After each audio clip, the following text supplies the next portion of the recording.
I don't know why, but you are watching the Madness Comic Network. Are you mental?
And good evening, everybody. I am RJ Carter, Senior Managing Editor here at CriticalBlast.com, myopic proofreader for Critical Blast Publishing, Chief Envelope Licker for Critical Blast Logistics. And yes, we will still help you with your data should you need none of those things. You want to do it yourself, but you want to make it just a little bit easier.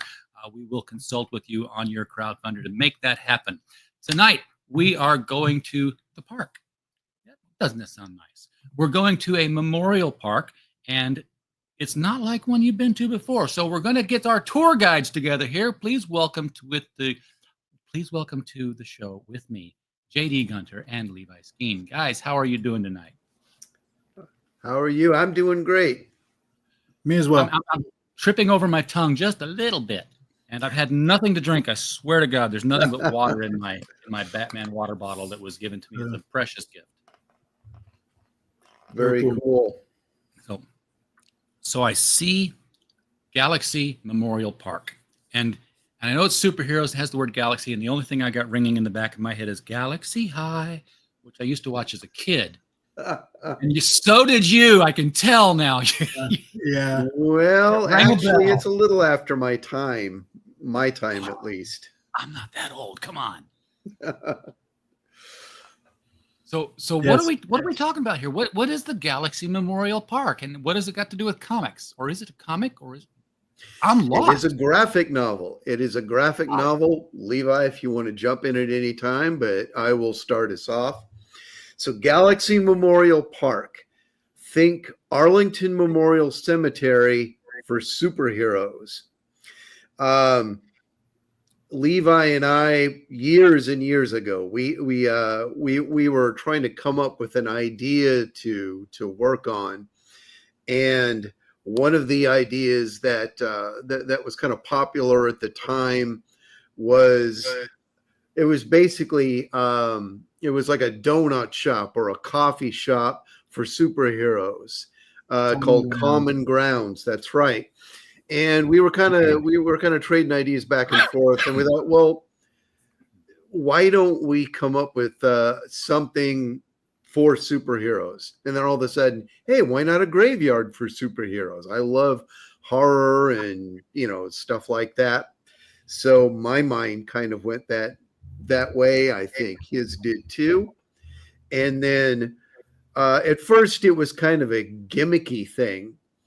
But we, the more I started to kind of like write before artwork, before Levi started to do artwork, I suddenly started to think of all these things. Hey, I started to think this has a lot of drama.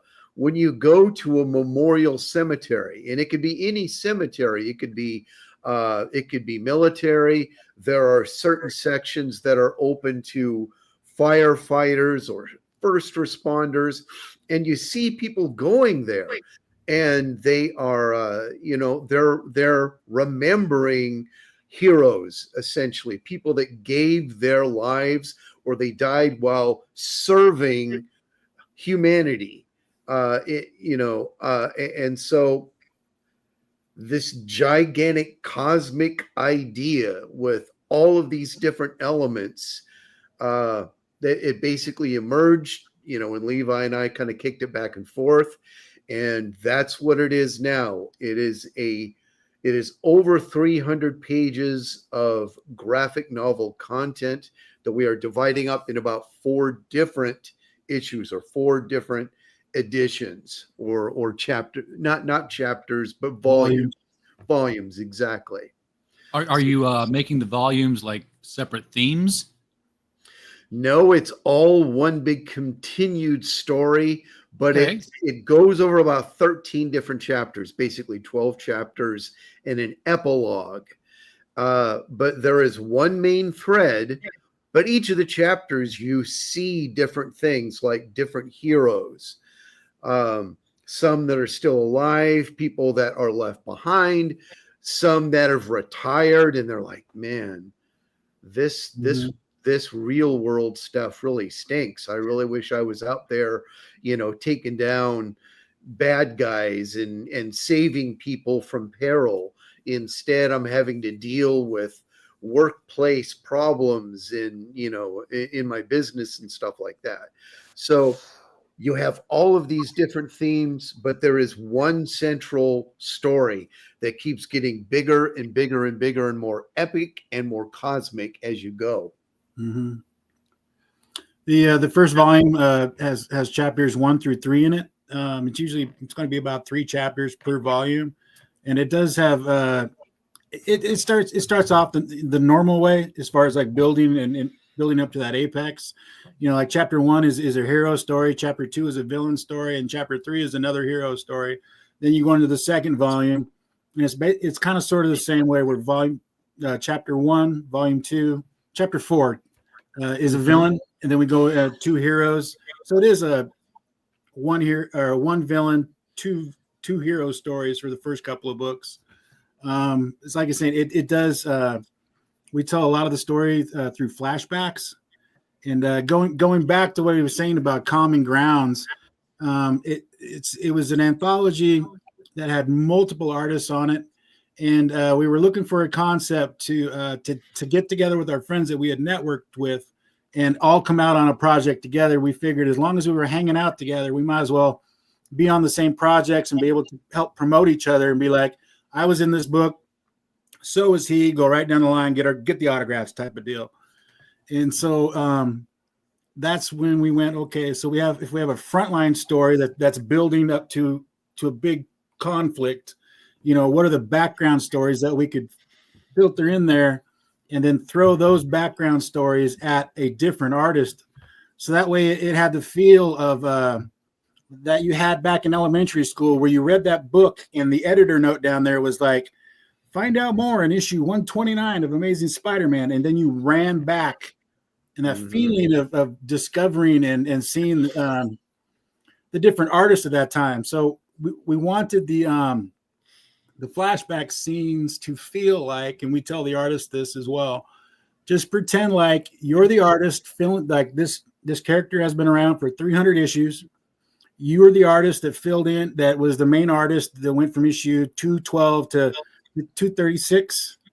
And it's okay to put your own little twist on it, your own little, tweaking of the costumes and stuff like that. So that way it feels like, it's an added bonus to them. Like, you could turn it into more of something that you want to do, because that was one of the main things with us, is like, we don't want to twist anybody's arm, to do these projects. So we were kind of picky on like some of the guys that we've hooked up with so far, like Dio from Tome of the Reckoning. We specifically went, okay, he checks all the boxes, as far as being a professional and somebody you want to work with. But now, okay, so what is his likes? Because we had gone up to, in crafting this concept, we had gone up to our friends and went, if you had to draw something for free, what would you just love to do? And you would have somebody come along like a friend of ours, Jason. He says, well, believe it or not, I love World War II.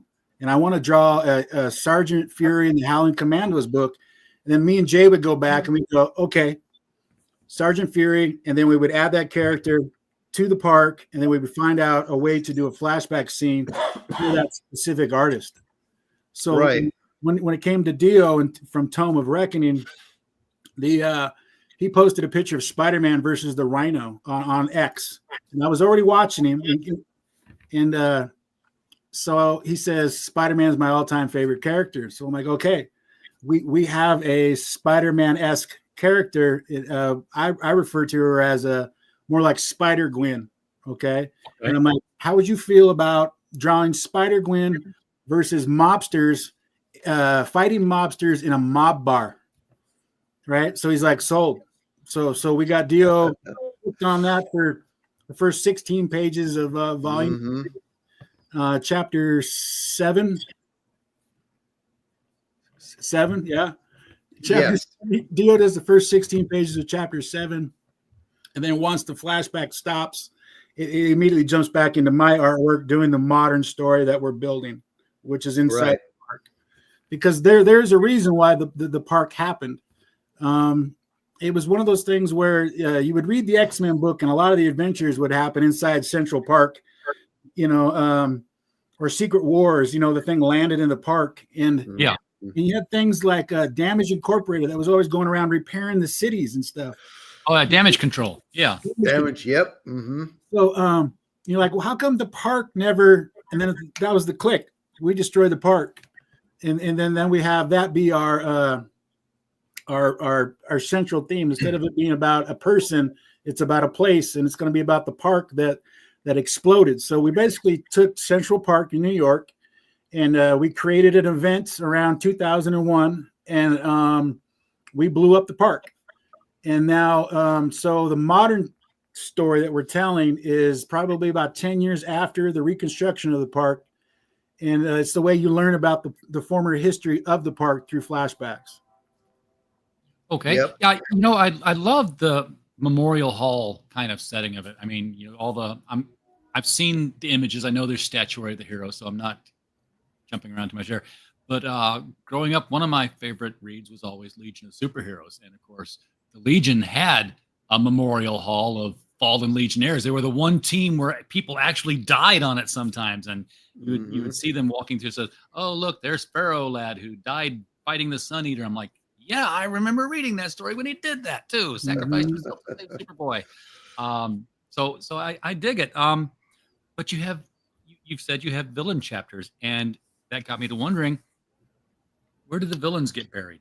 Yes. Okay. So this is not part of this volume here, this story here, but we have plans for an additional volume for a Halloween issue, and it would be a standalone issue because in every epic battle, everybody knows that Magneto joins in or Dr. Doom joins in. It's always the one villain in there that's willing to work with the heroes in order to accomplish. Yeah. And so the Justice League holds the line as long as they can, and then Lex Luthor comes in and saves the day.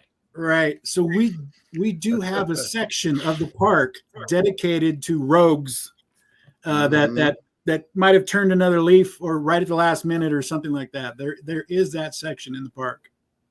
Yep. I'm just wondering though if there's like a secret park somewhere where, like, let's say that the Rhino does get obliterated. Well, what happens? They're not just going to let him be thrown into Boot Hill. Right. Other villains are like abscond with the body and take him to the secret villain memorial park somewhere. Mm-hmm. So one of the things that we did is we wanted, in order for Mary Jane to visit Peter Parker's memorial, he would want her to be safe. Absolutely.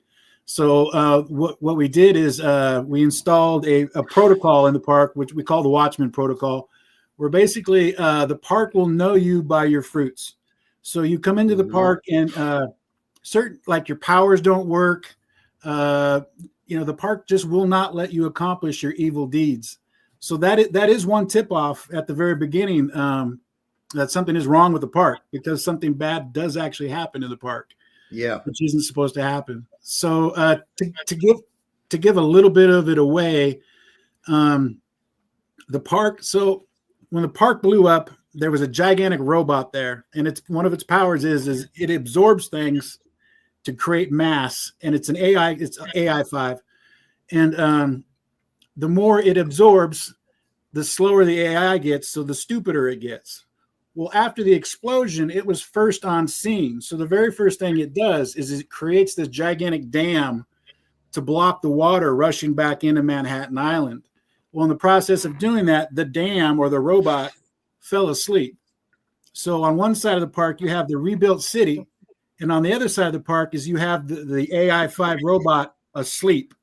And this is through the character that designed the AI5 robot. He survives, and he's part of the reconstruction of the park. So that's part of the reasons why the park kind of sort of protects itself. Yes.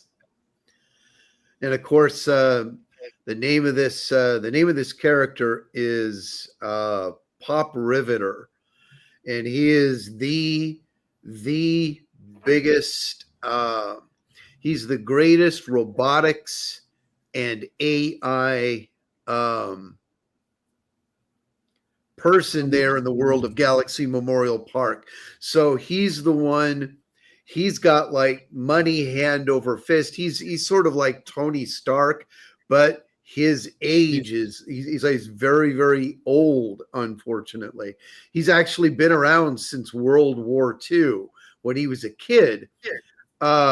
This background that you're seeing right here, those funky looking robots with what do you call it?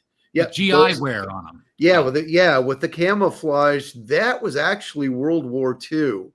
That was something that Pop Riveter, is like a 6-year-old boy, had built these robots called the Clockwork Commandos, and they were the precursors of his robot super team, which he called the AI5, or the Artificial Intelligence 5.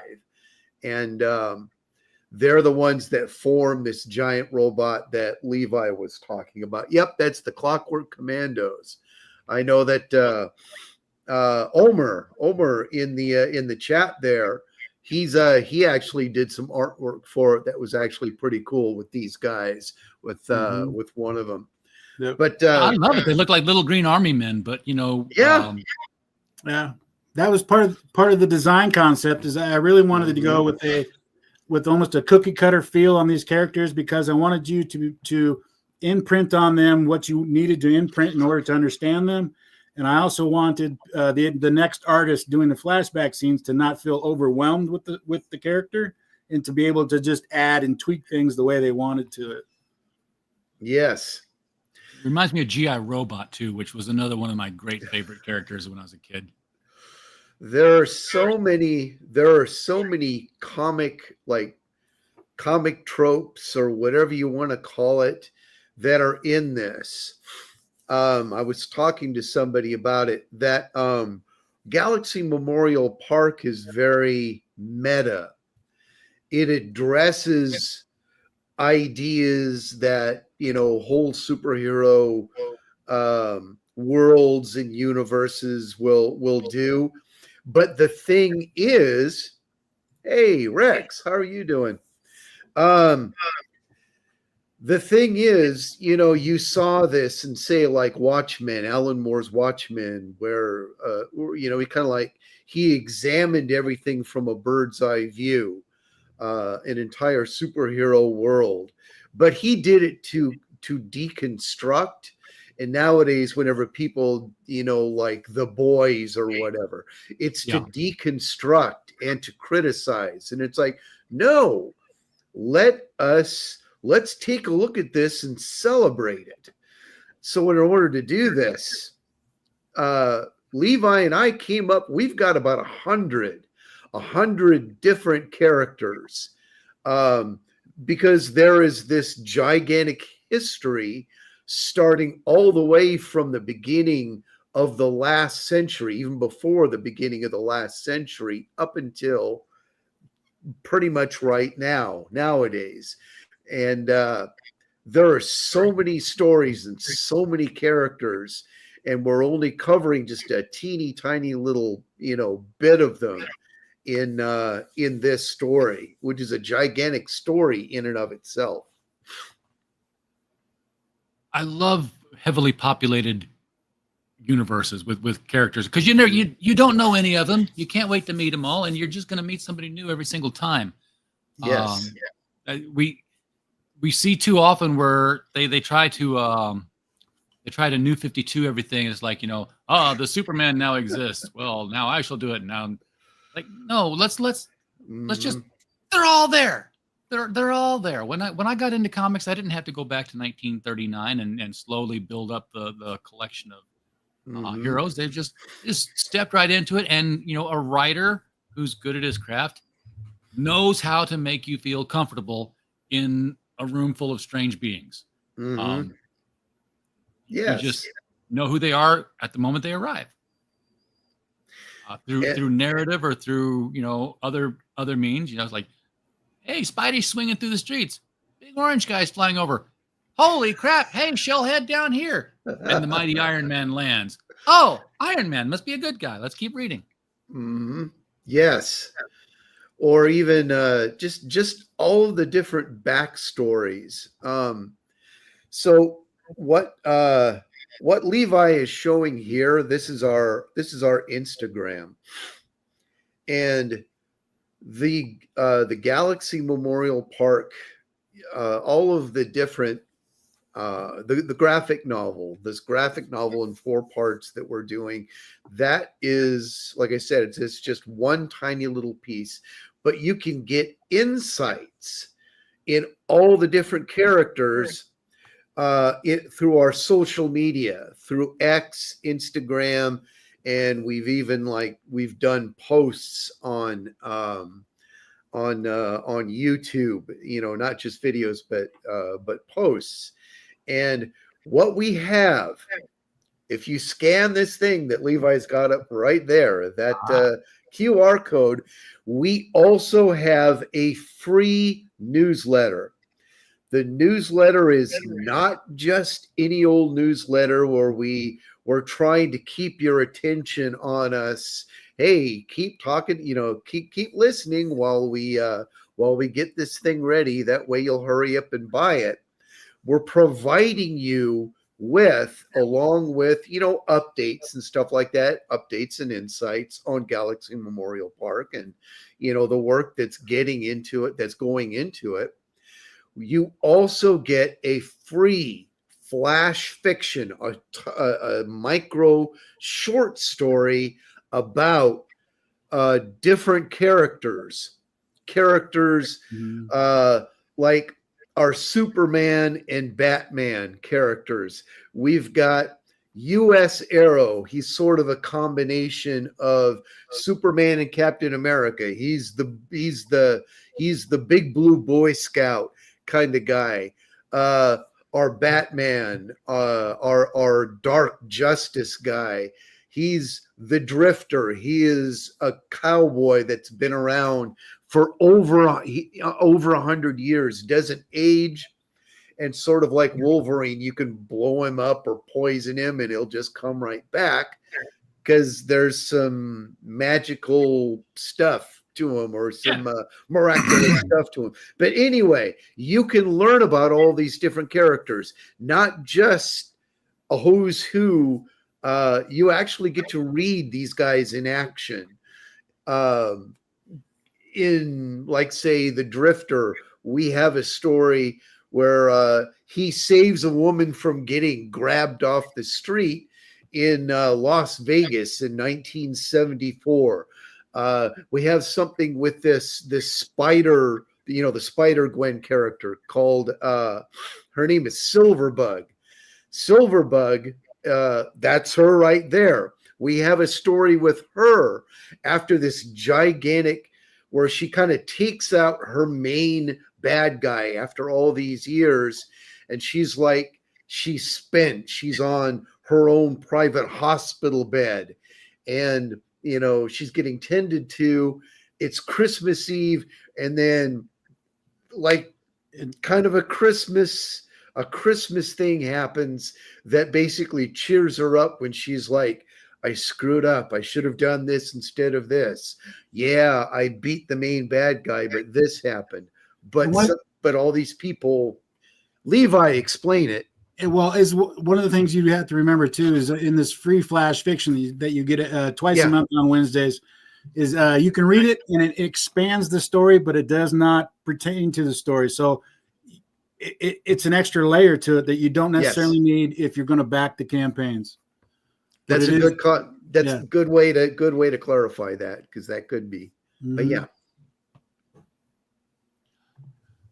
Okay, that's a lot to take in, but yes, you've got the comic, you've got the newsletter which has stories, so definitely hit that QR code, folks, and our social media.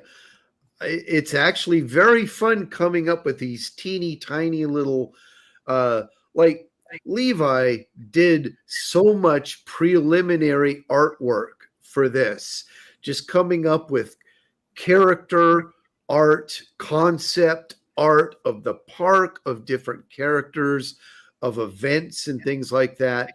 And, I'll take a little teeny tiny little snippet of that and then talk about a particular character and something that happened to them, not to the extent of actual fiction, but it's like fun facts. It's still, it's tiny, but it's fun. So for anybody watching that doesn't know, in 2017, I suffered 3 strokes that blew out my vestibular system. So I'm medically retired. I was doing the wrong rehab to begin with, which caused my brain to swell, which put me back in the hospital again. And I quickly found out through my own research, one of the things that I could still do was draw. And so I immediately just started drawing for my physical therapy. And we had the park idea. Chapter 1 was done, and we kind of played around with it a little bit, but the rest of it was not done. So in 2017, once we figured out that I could somewhat draw, and Jay went ahead and started writing the next 12 chapters of this thing. Like, well, if it's the only thing you can do, let's go ahead and finish this thing and expand it out. So while he's busy writing 12 chapters, or basically a novel, I spent the next couple of years, we would get together in monthly meetings and we would go basically like through the dictionary, be like, okay, we need a wolf character. And we go, okay, or borzoi, it's like, it's Russian for wolf. And we're like, bam, we now have a Russian wolf character. And so we would list everything down, and Jay would do a brief bio on each one, and I would just sit there and go for the day. I would try and start a project and finish the project was my goal. So I would pencil, ink, and color, whatever it was. But either way, I would try and get a piece of concept artwork done every single day until Jay was finishing with the scripts. So, and I really wanted to not start the project until all the scripts were done, and I felt comfortable enough in my own artistic skin to put myself out there. So one of the things that did help with that was my son. He showed me this book called Berserker. It's a Japanese manga. Oh, yeah. And the guy's whole career, and it's different styles and different. And I was kind of like, okay, so consistency does not, and popularity or success does not. I'm saying this wrong. Worrying about having consistent artwork through the entire series went out the window. Well, we're already bringing in separate artists and stuff like that. So I'm okay starting this project and seeing, where I'm at now. I seen a guy pitching his book one time, and he talked about how the book I'm pitching right now is about 4 years old, and I can't wait to show you what I'm working on now. And that's exactly the boat that we're in right now. We started hard and heavy on this in probably summer of 2020, and then about 2020, 2021 especially. That's when I finally finished up with all the scripts, and it's like, all right, here we go. So there's a definite 7-year period in there of me having time on task. So it was to see the growth and stuff. I'm like, I'm super excited. I want to get to volume 3 to show people what I'm doing now, versus the other stuff. So, that's the artwork in a nutshell. So you're on volume 3, which tells me then that volumes 1 and 2 are done. Yes, volume 1 is completely done. Where it's in the editing process right now. Yep. Volume 2, okay, pencils and inks are done. It is not. We don't have the financing for lettering yet. It will be there in the next couple of months. And then I'm chapter 7, 8, and 9, which is volume 3. Chapter 7, Dio is done with his pencils. I am done with my pencils for chapter 7, and I am currently penciling chapter 8, and I'm about 9 pages into that. So, because I was going to ask why you hadn't launched already or 2 volumes in, but that makes sense. You're not completely done with those volumes, right? You are done with volume 1, and you are launching that. You told me before the show on Memorial Day. Memorial Day, exactly. Memorial Day weekend, actually Friday the 23rd. That's when it's going to cut. That's what's going to go up on Fund My Comic. And stupid question. Everyone knows I'm doing this to feed the chat. Why go with Fund My Comic instead of Kickstarter or Indiegogo? I could tell you that right now, because he's dealing with somebody that's stubborn, and I'm one of those people that, like, literally I have bought 2 Marvel comic books since they killed Cap after Civil War. I'm that stubborn. I have not paid for cable since 2012. I'm that stubborn. My wife will tell you I am stubborn. And so when something ticks me off, like, I don't know, messing with people's money, Kickstarter, Indiegogo, stuff like that, I really don't want to give my money to anybody. So I haven't seen a Hollywood movie in years in the theater, So that's why it comes down to Fund My Comic. And so Fund My Comic, they debuted in March, I want to say, and it wasn't until August that we felt comfortable enough. I can tell you it was August 2023 and I went back on Twitter again. I'm like, okay, we're going to do this. We have to start networking again. We have to start building a platform. We have to do X, Y, and Z. And until we seen Fund My Comic Book come out, and it was somewhere like May, June, July, somewhere in that area, we really had no idea what or where we were going to do anything with this app. We just knew we were building something. So Fund My Comic Book is a huge reason why we are back in this space again. Yep. So, and to be really, really honest, There's something about Luke Stone that I like. He's a guy that, he's into like church worship music and playing stuff and doing audio visuals and stuff like that. He is he draws, he writes, he has these gigantic ideas, but I'm pulling for him. I really am. So when you got somebody that's been in the independent space for such a long time, such as Peter Simeti and Alterna Comics, going, we're going to join up. We're going to start putting our stuff on Fund My Comics as well. It's like, that's awesome. That's totally awesome. I want Galaxy Memorial Park to be as successful as possible, not just for the obvious reasons for Levi and I to benefit. I would love it if it actually helps Fund My Comic out a little bit, because like I said, I like Luke Stone.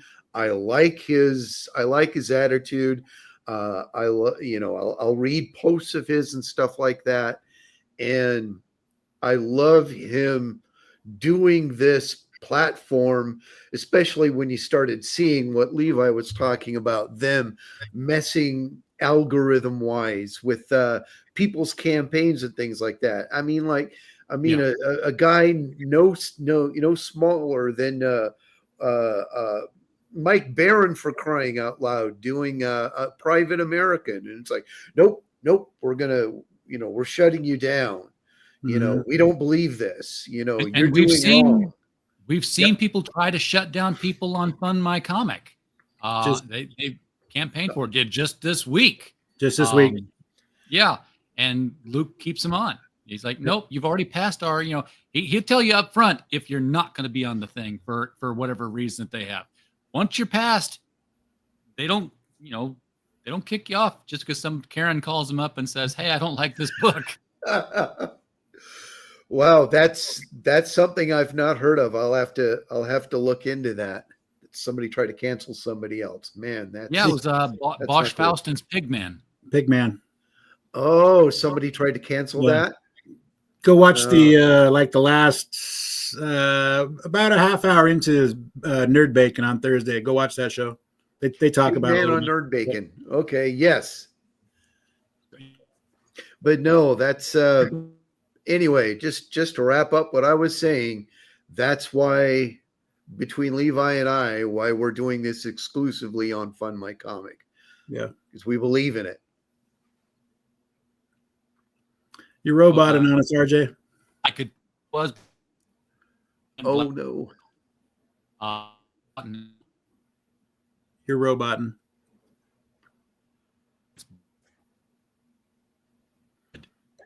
Pedal faster. The wheel. You're roboting really bad.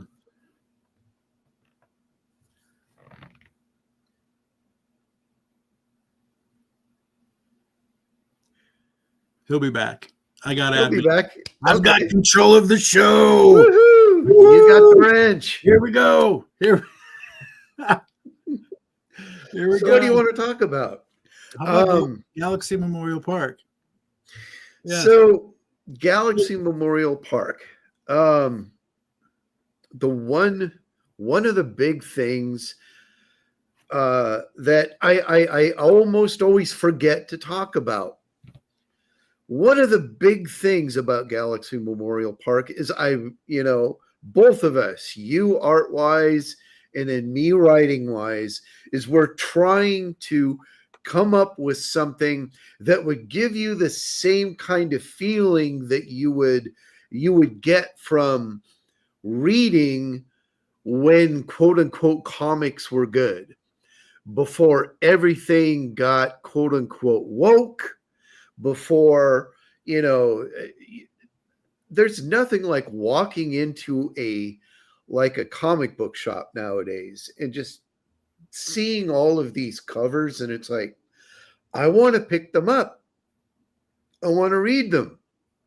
You pick it up, you open it up, and it's crazy. It's I'm not here to sit here and get political or anything like that, but so much has turned political.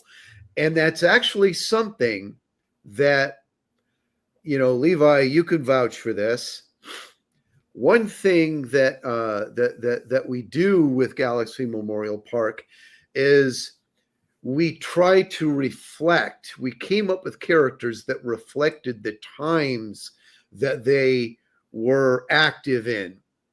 And one of the toward the end, some of the newer heroes that are out there, they were very much influenced by somebody, just to throw a couple names out there, something that Mark Wade nowadays would write, or Kelly Sudaconic, or someone like that. That's just totally activist. I am an activist, and everything I do has to do with activism and political intrigue and getting people to all vote the same way and all that stuff. And the heroes that they create reflect that attitude. So the newer characters, the younger heroes that are there in Galaxy Memorial Park, and you're introduced to one of them in the chapter 3, toward the end of volume 1. You get introduced to one of them, but all of these characters, they're like they're superhero versions of the Squad or whatever, if you know what that means. But they're more focused on social justice, on protest and activism and things like that. And they're not really all that worried about actual villains coming in and doing villainous stuff and trying to end the world in bloodshed. It's like, no, you misidentified me as this, that, and the other thing. Right. But these guys from outer space are trying to kill us. They've been oppressed, and they should be able to do what they want, So there is a political element only as a reflection of the political element that is in existence now. So, right. Hey, did you guys lose somebody? We did, man. He just jetted on us. I don't know. RJ, you turned into Pops. How did that happen? Poof. I pulled up and I went, damn, RJ ain't here. Oh, he was roboting real bad. Yeah. So that's all right. Is why we have a network, so that we can back each other up when things like this happen, right? Yeah. He says, oh, right here in the chat, he says, right here, good thing Levi has admin. My internet just dropped. Oh, man. Good thing Pops is paying attention just in case Levi doesn't have admin, huh? Hey, so RJ, if you have a question for us, throw it in there. Actually, if anybody has a question for us, throw that in there. RJ, you can still conduct your interrogation from the chat, bro. Yeah, you can. Adapt and overcome, RJ. Adapt and overcome. I say that because it sounded like he had a really good question going before his, the internet started to get really, really spotty. But and that goes for anybody else too. You got comments, you got questions, anybody, please. Yeah, Rex, hey, if you're in there. JD. Yo. Do you remember which one of these videos is just me digitally inking or will not get us a copyright strike? Yes. It's gonna be if that's the YouTube channel, it's the first two. It's like the first two of them. Okay. How about we play this one? There might be music on it. Well, why don't I just keep it muted then? Good idea. Good idea. So is that showing? Yep, that's you digitally inking. And you also mute my terrible Stan Lee imitation there. Right. So Legendary Levi Skeens. Incredible This is one of those where I was going through a digital phase, so I was able to capture a lot of stuff. So this happens in volume 2. This is actual flashback where you're witnessing the destruction of the park. Mm-hmm. And we actually have a video that addresses another video again with music, which might give us a copyright strike. But it's basically taking those pages that you were digitally inking, and then kind of stringing it together with like audio of somebody going, "We don't know what's going on. The world is going crazy. Where are all the heroes?" Yep. You know. But that was So, like September 11th of last year. Right. So many characters, more than needed for just 4 volumes. Where do things go next? So we treated it as I won't say every character, because I want to say there's 1 or 2 characters that I know don't show up.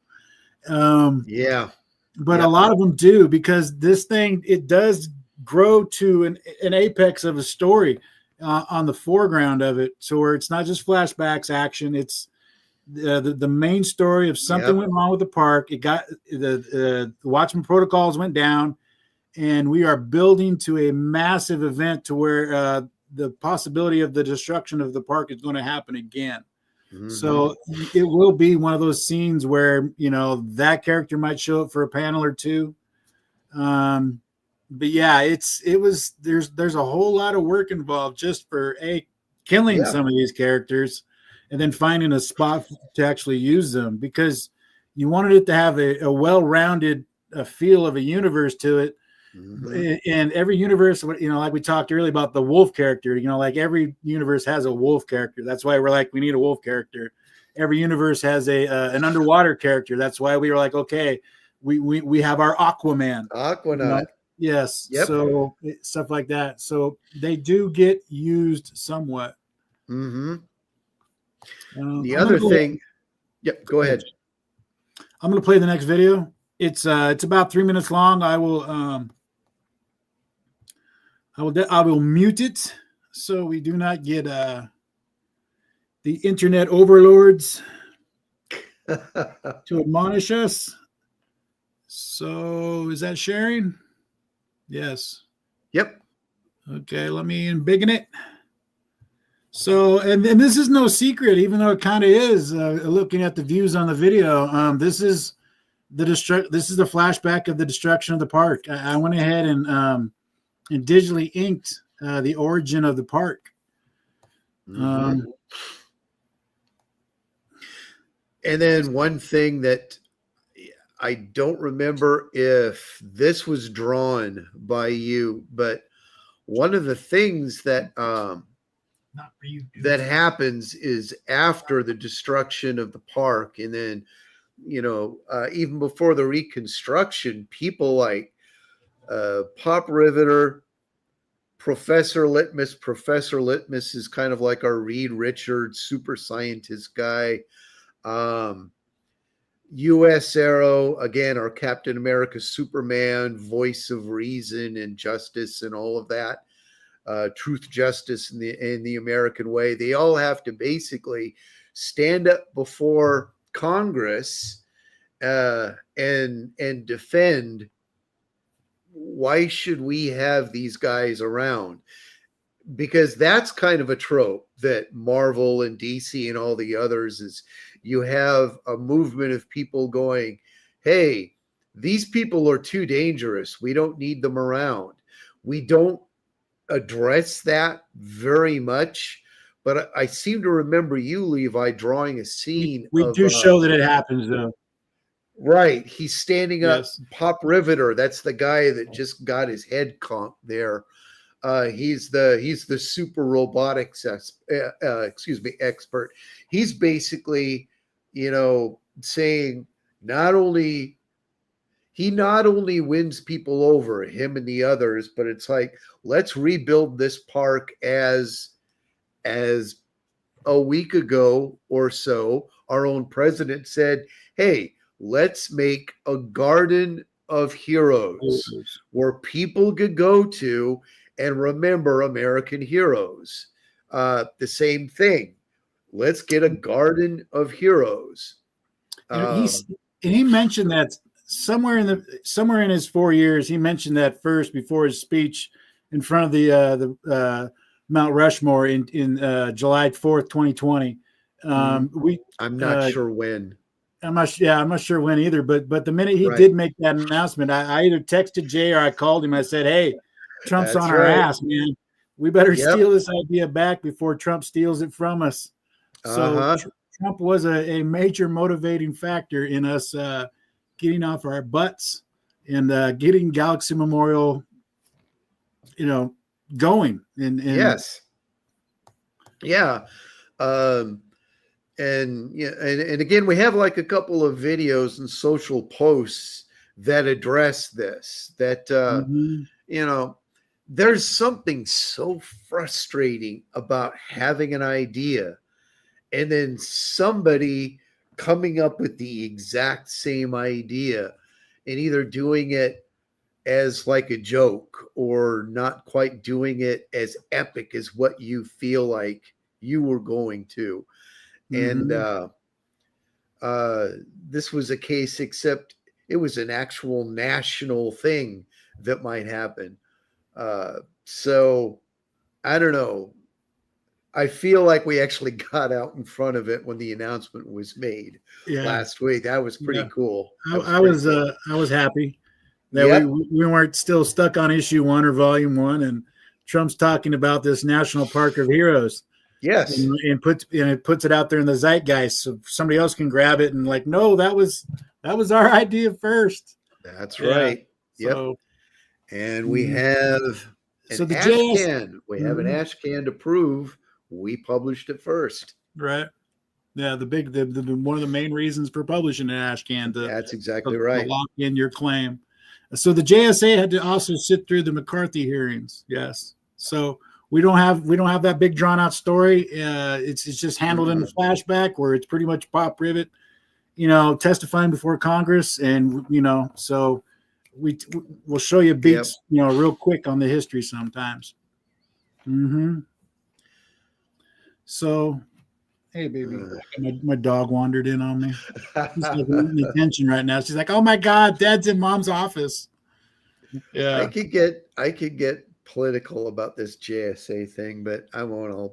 We're good. Whatever. Yeah. So RJ, do you want to try and come back in, or do you want us to go ahead and take it to the 1 hour mark, or what do you want to do, bud?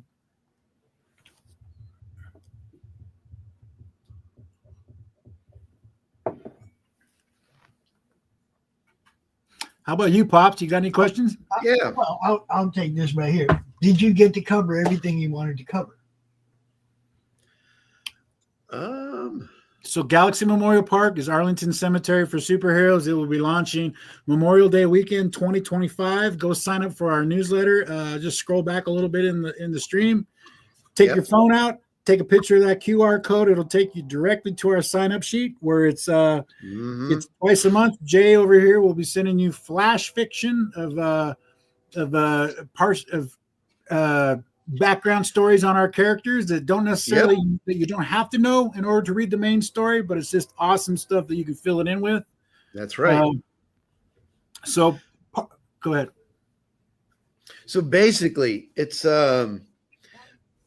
there's the thing about all of this is I really wanted to have as much information as possible, and having the newsletter. And the newsletter, I should probably, we look for a name, an email address, and that's all. First and last name. We're we obviously, I don't have the connections. I don't think Levi has either to sell your information or anything like that. Right over here in the chat, we made it so easy. Even Rex signed up for it. Yes, yes. We try to make it as pain-free as possible, but I would encourage anybody to please sign up for this. This isn't just something that we just kind of throw together. The quality aspect is huge. It doesn't matter if it's the social media posts, which you would think is like a throwaway thing. We've designed it to not be throwaway, to actually be enjoyable. The newsletter, again, it's not just a marketing tool that you're going to forget about and it's going to clutter it's going to clutter up your inbox. I'm hoping that people read these things and enjoy it and look forward to it, and helping to build up this momentum for the main story itself that we've got going on. And we plan on launching it's 4 volumes. We plan on launching 1 volume every year. Like I was saying earlier, I'm currently working on the 3rd volume right now, even though we haven't even launched the 1st volume yet. Yeah. So the quicker I get done, the quicker it will be in your hands. We would like to try and beat that 4-year window, but either way, the book is being worked on as not right now, but it will be worked on tomorrow. It's being completed as we speak, so there's no worry about this book or this story not being done. It is a labor of love, and we're going to complete it. That's right. That's always the professionals. You're Mike Barron's, your Chuck Dixons, and your people that they know what it's like to put something together and to offer it professionally. The thing that we really hate, I remember I have once waited for like 2 years for one book that I backed, and it's like, I'm glad that I got it, but to back something and to make somebody wait for anything more than just a few months, that really, we want to get it into your hands as soon as the campaign closes. That's the big thing. And that's one of the big reasons why we're planning on going with Critical Blast and RJ, is because their fulfillment process it's primo. RJ's stuff and the reach that he has in getting work into places like retail Amazon. places like Amazon, to even Walmart. Mom and pop bookshops. Yeah, that's his catalog. So his fulfillment and his publishing, his process, his marketing, and all of that. That's why we're going with them, and that's why we're going with RJ and Critical Blast here, because we want people to get their stuff with his few hitches in the get along as possible. How's it going, Glacier Mountain Comics? RJ's having a little problem with his router right now, so we are in control of the show. The inmates, this is me rattling the cage here. We are the control voice, just like the Outer Limits. Right. We are as in control as Pops will let us be, because he has been admin as well. So we are at the 1 minute mark. RJ show, you can do whatever you want. Yeah.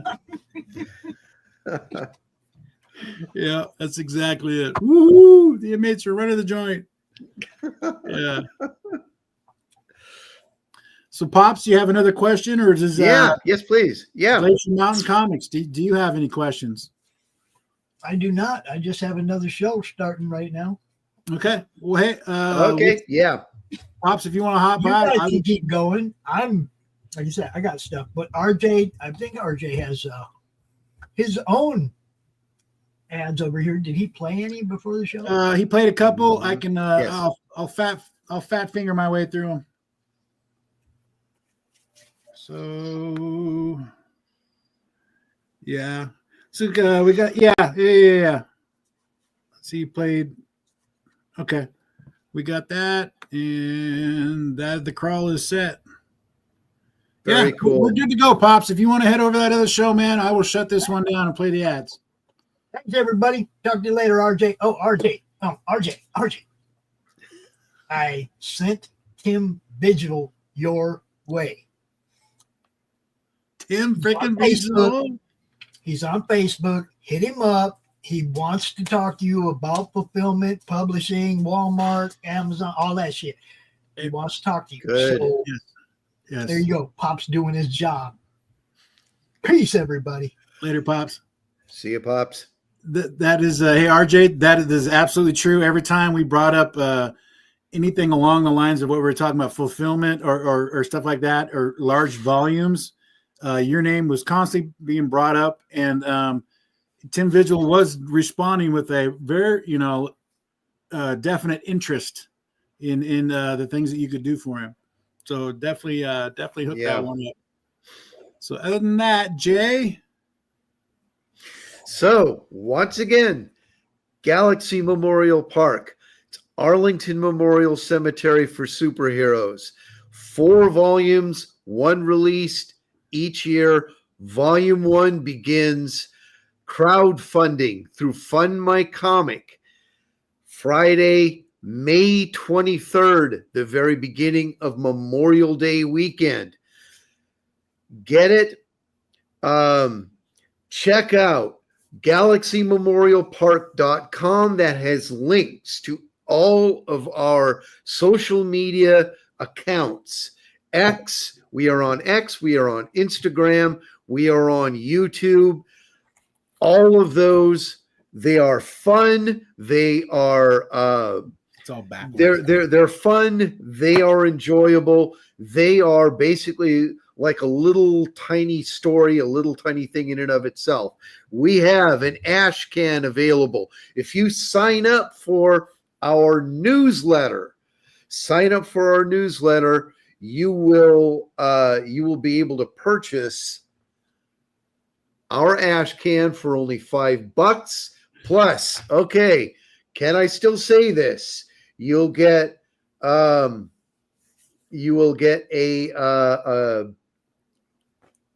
great. My brain just locked. Sketch card. Do they still get a sketch card? It's still open. I mean, sign up. Open. Buy the book. You get when we're mailing these out ourselves. When I mail it to you, you get a sketch card or a sketchbook sometimes. So a couple people got sketchbooks and a couple people got sketchbooks and sketch cards. That's right. It's a $5 comic book plus $5 shipping, and you might end up with the ash can, a sketch cover, and a sketch card, all for $10. For $10, for crying out loud. Yeah. Yep. All right. Well, RJ, thank you for loaning us your studio. Yes. I got the media assets up, and I will be taking us out of here. And let's go visit a dust bunny right now. Jay, take it easy, man. You bet. Same to you, Levi. Love you. Love you too. Bye.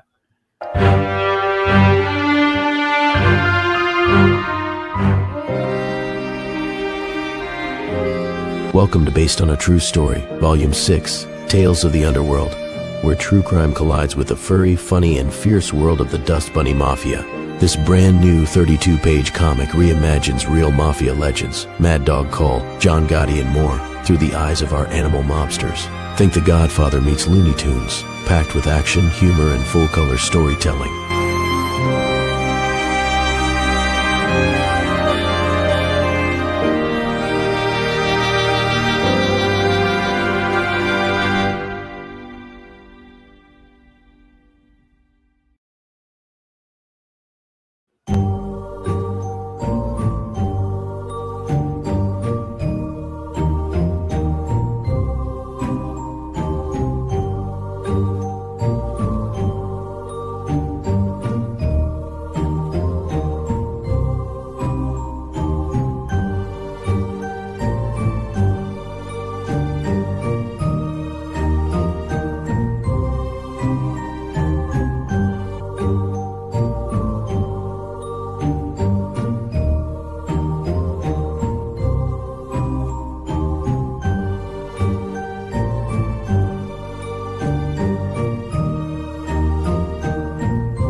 It's Flip City Magazine, The Parodies, Special Edition, with savage send-ups of The Walking Dead, Star Trek Picard, Stranger Things, The Mandalorian, Guardians of the Galaxy, and more from the first 4 years of Flip City. Get Flip City The Parodies free when you subscribe in print at flipcitymag.com. The world's best satire magazine, and never, ever woke. Click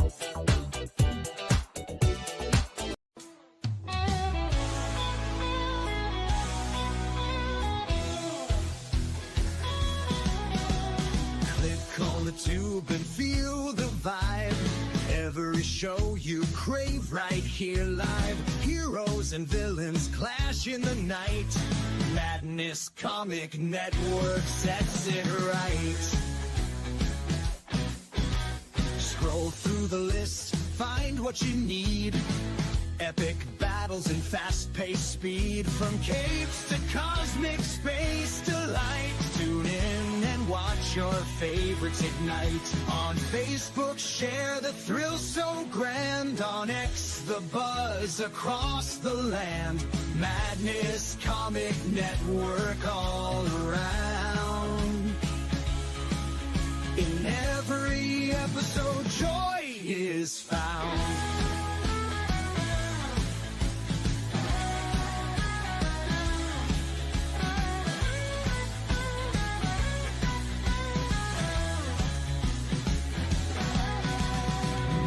Uploads, they never end. Superheroes and their friends. Catch every twist and every turn. Madness Comic, you will yearn. Stay up to date with every twist. Madness Comic, don't miss a gist. From laughter to tears, every mood. Madness Comic sets the groove. Click that button and subscribe. Catch the wave and ride the tide. Join the fun, join the craze. Madness Comic brightens days. Hey!